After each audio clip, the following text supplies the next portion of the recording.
కోనసీమ ఈ పేరు వినగానే గుర్తొచ్చేది కొబ్బరి తోటలు, పంట పొలాలు, ప్రశాంతమైన వాతావరణం.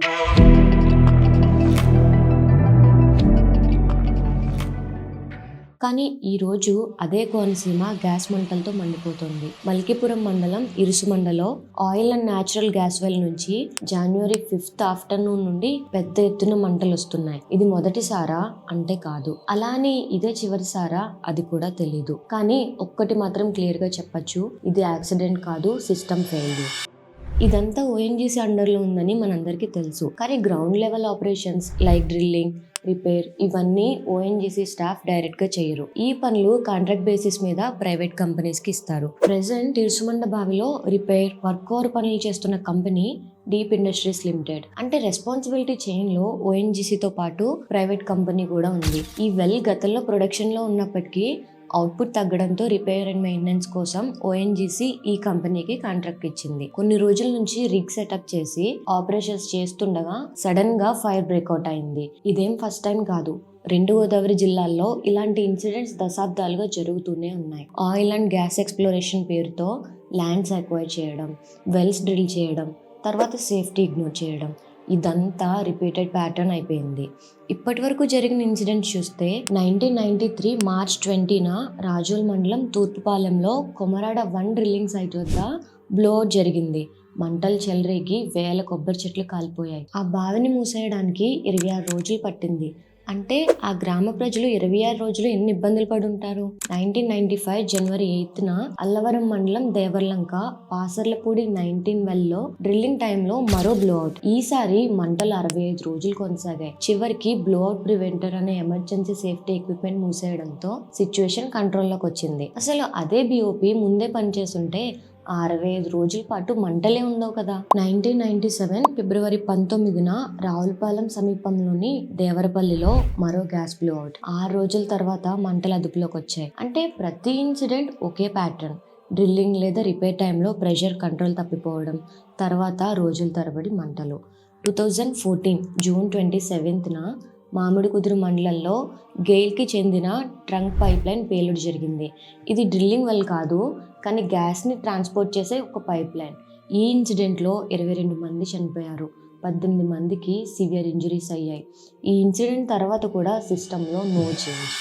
2020 ఫిబ్రవరి 2న కాట్రేనికోన మండలం ఉప్పూడిలో డ్రిల్లింగ్ సైట్ దగ్గర గ్యాస్ పేలింది. 3 రోజుల తర్వాత మంటలు అదుపులోకి వచ్చాయి. ఇప్పుడు 2026లో మళ్ళీ ఇరుసుమండ. అంటే ఎవ్రీ 4 to 6 years కి ఏదో ఒక పెద్ద ప్రమాదం జరుగుతూనే ఉంది. అసలు క్వశ్చన్, విలేజెస్ మధ్యలో gas or oil wells operate చేయడం సేఫేనా అంటే సేఫే, but only if safety rules 100% follow అవుతున్నప్పుడు మాత్రమే. కానీ ఇక్కడ వస్తున్న ప్రాబ్లం ఏంటంటే రూల్స్ పేపర్ మీద మాత్రమే ఉంటాయి, గ్రౌండ్ లెవెల్లో కాదు. ఇలాంటి ఆపరేషన్స్కి ఇంటర్నేషనల్ స్టాండర్డ్స్ అనేవి ఉంటాయి కదా.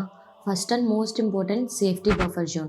ఏదైనా ఆయిల్ ఆర్ గ్యాస్ వెల్ చుట్టూ మినిమం 500 నుంచి 1000 మీటర్స్ వరకు నో హ్యూమన్ జోన్ ఉండాలి. హౌసెస్, స్కూల్స్, ఫార్మ్స్ ఏవి ఉండకూడదు.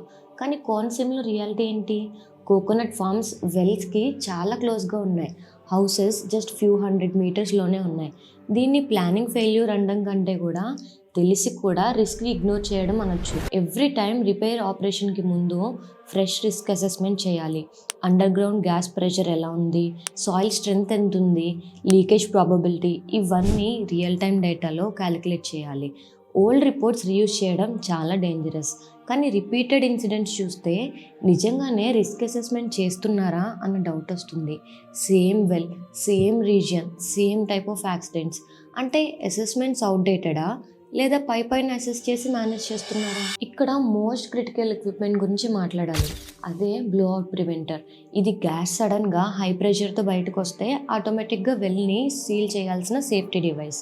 బీఓపి పర్ఫెక్ట్గా వర్క్ చేస్తే బ్లోఅవుట్ సిచ్యువేషన్ని ఆల్మోస్ట్ అవాయిడ్ చేయొచ్చు. కానీ 1995లో 65 days ఫైర్, 1993లో 26 days, ఇప్పుడు 24 hours నుంచి. ఇవన్నీ ఒకే థింగ్ని ఇండికేట్ చేస్తున్నాయి. ఎయిదర్ బీఓపి లేట్గా యాక్టివేట్ అయి ఉండొచ్చు, మాల్ ఫంక్షన్ అయి ఉండొచ్చు, ఆర్ మెయింటెనెన్స్ ప్రాపర్గా జరిగి ఉండకపోవచ్చు. కొంతమంది అంటారు కంపెన్సేషన్ ఇస్తారు కదా ఇంకేం ప్రాబ్లం అని. కానీ ఒక విలేజ్లో యావరేజ్గా 1500 నుంచి 2000 పీపుల్ ఉంటారు. 3 విలేజెస్లో పవర్ కట్ అంటే మినిమం 6,000 పీపుల్ ఉంటారు. ఎలక్ట్రిసిటీ లేకపోతే వాటర్ సప్లై, హాస్పిటల్స్, చిన్న చిన్న షాప్స్ అన్నీ ఎఫెక్ట్ అవుతాయి. గ్యాస్ లీక్ వల్ల ఎయిర్లో మీథేన్, హైడ్రోకార్బన్స్ కలుస్తాయి. షార్ట్ టర్మ్లో burning eyes, breathing problems and long టర్మ్లో lung issues, children health impact, ఇవన్నీ కంపెన్సేషన్ మనీతో ఫిక్స్ అయ్యే ప్రాబ్లమ్స్ కాదు. ఎన్విరాన్మెంట్ సైడ్ నుంచి చూస్తే ఒక కొబ్బరి చెట్టు గ్రో అవ్వడానికి యావరేజ్గా 15 to 20 years పడుతుంది. ఇయర్కి యావరేజ్గా 2,000 to 3,000 ఇన్కమ్ ఇస్తుంది అనుకుంటే దాదాపు 1000 చెట్లు కాలిపోతే ఇయర్లీ ఇన్కమ్ లాసే 10 to 15 lakhs ఉంటుంది. బట్ ఇక్కడ యాక్చువల్ లాస్ లాంగ్ టర్మ్లో క్రోర్స్లో ఉంటుంది. సాయిల్ కంటామినేట్ అవుతుంది, గ్రౌండ్ వాటర్ ఎఫెక్ట్ అవుతాయి. ఇవన్నీ కూడా సైలెంట్ డ్యామేజెస్సే. ఇన్ని ఇన్సిడెంట్స్ తర్వాత కూడా సేఫ్టీ మెజర్స్ స్ట్రిక్ట్గా ఎందుకు ఫాలో అవ్వట్లేదు? ఆన్సర్ వినడానికి కష్టంగా అనిపించవచ్చు, కానీ ఇదే నిజం. Production pressure and cost cutting. Last time ఏం జరగలేదు కదా అన్న యాటిట్యూడ్. దీంతోపాటు ఫ్రాగ్మెంటెడ్ రెస్పాన్సిబిలిటీ కూడా ఒక రీజన్. అంటే దీనికి owner ONGC, operator private company, local administration అంతా సెపరేట్. పేపర్ మీద రోల్స్ క్లియర్గా ఉన్నట్టే కనిపిస్తాయి, బట్ గ్రౌండ్ రియాలిటీలో రెస్పాన్సిబిలిటీ ఎవరిది అన్నది మాత్రం క్లియర్గా ఉండదు. యాక్సిడెంట్ జరిగినప్పుడు మాత్రం బ్లేమ్ గేమ్ స్టార్ట్ అవుతుంది. ఆపరేషన్స్ మా చేతిలో లేవని ONGC, design and well condition owner responsibility అని ఆపరేటర్, మేము ఇన్స్ట్రక్షన్స్ ఫాలో అయ్యామని కాంట్రాక్టర్, టెక్నికల్ ఎక్స్పర్ట్స్ రిపోర్ట్ రావాలని లోకల్ అడ్మినిస్ట్రేషన్ అంటుంది. దీని result time waste and delay. Meanwhile gas leak అవుతూనే ఉంటుంది, విలేజెస్ ప్యానిక్లో ఉంటాయి. ఇవన్నీ న్యాచురల్ డిజాస్టర్స్ ఏం కాదు, ప్రివెంట్ చేయగలిగే ఇన్సిడెంట్సే. బట్ సేఫ్టీ రూల్స్ ఇగ్నోర్ చేయడం వల్ల రిపీట్ అవుతున్న డిజాస్టర్స్. గ్యాస్ అండ్ ఆయిల్ కంట్రీకి అవసరమే, బట్ ఆ అవసరం కోసం ప్రజల ప్రాణాలని ప్రమాదంలో పెట్టడం అనేది ఎంతవరకు కరెక్ట్? వస్తున్న ప్రాఫిట్స్లో కొంత పర్సెంట్ అయినా సేఫ్టీకి స్పెండ్ చేస్తే ఇలా ఇన్సిడెంట్స్ రిపీటెడ్గా జరగవు. సిస్టమ్ ఇప్పుడైనా చేంజ్ అవుతుందా, లేదా ఇంకో ఇన్సిడెంట్ జరిగేంత వరకు ఇంతేనా?